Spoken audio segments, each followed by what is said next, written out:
D న్యూస్కు స్వాగతం. ఈరోజు వార్తలోని ముఖ్య అంశాలు. మహిళల శిక్షణ పేరుతో కూటమి ప్రభుత్వం అవినీతికి పాల్పడుతుందని వైఎస్ఆర్ కాంగ్రెస్ పార్టీ రాష్ట్ర అంగన్వాడీ విభాగం సెక్రటరీ తమ్మినేని సుజాత, కనిగిరి నియోజకవర్గ వైఎస్ఆర్ కాంగ్రెస్ పార్టీ మహిళా విభాగం అధ్యక్షులు పులి శాంతి విమర్శించారు.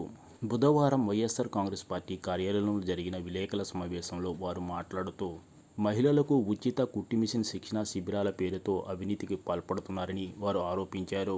కూటమి ప్రభుత్వం అధికారంలోకి వచ్చిన తర్వాత మహిళల పేరుతో పెద్ద ఎత్తున దోపిడీకి పాల్పడుతున్నారని వారు ధ్వజమెత్తారు. రాష్ట్రంలో 1,00,000 మంది మహిళలకు ఉచితంగా శిక్షణ ఇస్తున్నామని చెప్పి వారికి ఇచ్చే మిషన్లో పెద్ద ఎత్తున కుంభకోణం జరిగిందని వారు ఆరోపించారు. కుట్టు మిషన్ శిక్షణకు వచ్చే మహిళలకు ఒక్కొక్కరికి 7,300 రూపాయలు ఖర్చు అవుతుందని వారు అన్నారు. కానీ కూటమి ప్రభుత్వం ఒక్కొక్కరికి 15,700 రూపాయలు పెట్టి మిషన్లు కొనుగోలు చేశారని వారు ఆరోపించారు. కూటమి ప్రభుత్వం మహిళల పేరుతో 254 కోట్ల రూపాయలు స్కామ్ చేశారని వారు ఆరోపించారు. మహిళలకు ఉచిత శిక్షణ ఇచ్చేందుకు స్కిల్ డెవలప్మెంట్ సంస్థ ద్వారా ఇవ్వాల్సి ఉండగా అందుకు విరుద్ధంగా నిర్వహిస్తున్నారని వారు ఆరోపించారు. కూటమి ప్రభుత్వం అధికారంలోకి వచ్చిన తర్వాత మహిళలకు ఇచ్చిన హామీలను అమలు చేయలేదని వారు ఆరోపించారు. అమ్మ ఒడి, ఉచిత ఆర్టీసీ బస్సు ప్రయాణం సౌకర్యం కల్పిస్తామన్న హామీ ఎక్కడికి పోయిందని వారు నిలదీశారు. వైఎస్ఆర్ కాంగ్రెస్ పార్టీ అధినేత మాజీ ముఖ్యమంత్రి జగన్మోహన్ రెడ్డి తను అధికారంలో ఉన్నప్పుడు మహిళా సంక్షేమానికి పెద్దపీట వేశారని వారు అన్నారు. ఇప్పటికైనా కూటమి ప్రభుత్వము మహిళలకు ఎన్నికల ముందు ఇచ్చిన హామీలను వెంటనే అమలు చేయాలని వారు డిమాండ్ చేశారు. విలేకరుల సమావేశంలో కనిగిరి నియోజకవర్గ వైఎస్ఆర్ కాంగ్రెస్ పార్టీ మహిళా నాయకులు షేక్ నాగూర్బీ, కనిగిరి అంగన్వాడీ యూనియన్ నాయకురాలు నాగమణి, భారతి, షకీల తదితరులు పాల్గొన్నారు.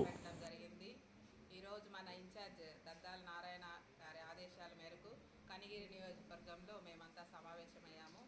ముఖ్యంగా కుట్టు మిషన్ అనే స్కామ్ చాలా పెద్దది.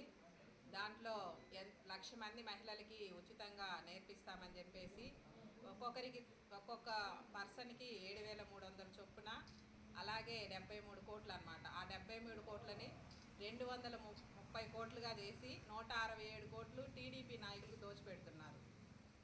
ఈరోజు కూటమి ప్రభుత్వంలో అన్నీ మోసాలే. ఎందుకంటే అమ్మఒడి పథకం ఇస్తామన్నారు. ఈరోజు స్కూల్స్ కూడా అయిపోయాయి, మళ్ళీ కూడా రేపు జూన్లో స్టార్ట్ అవుతాయి, అవి రాలేదు. అలాగే ఉచిత బస్సులు అన్నారు, అవి లేవు. వాళ్ళు చెప్పిన సూపర్ 6 ఎక్కడ ఏ ఒక్క పథకం కూడా అమలు కాలేదు. అది అమలు కాకపోగా ఈరోజు స్కామ్ 1 ఇయర్ లోపే 167 కోట్ల స్కామ్ని బీసీ మహిళల పేరిట స్కామ్ చేశారు. అవన్నీ కూడా ఈరోజు ప్రజలందరూ గమనిస్తున్నారు. ఈ మీడియా ద్వారా మేమందరం కూడా తెలియజేసుకుంటున్నాం. జగనన్న ఏదైతే చెప్పారో మహిళలకి వాళ్ళని అన్ని విధాలుగా ముందంజలో ఉంచారు. ప్రతి ఒక్క పథకం మహిళకు అందజేశారు. డైరెక్ట్ జగనన్న బటన్ నొక్కి వారి అకౌంట్లకే ఇచ్చారు.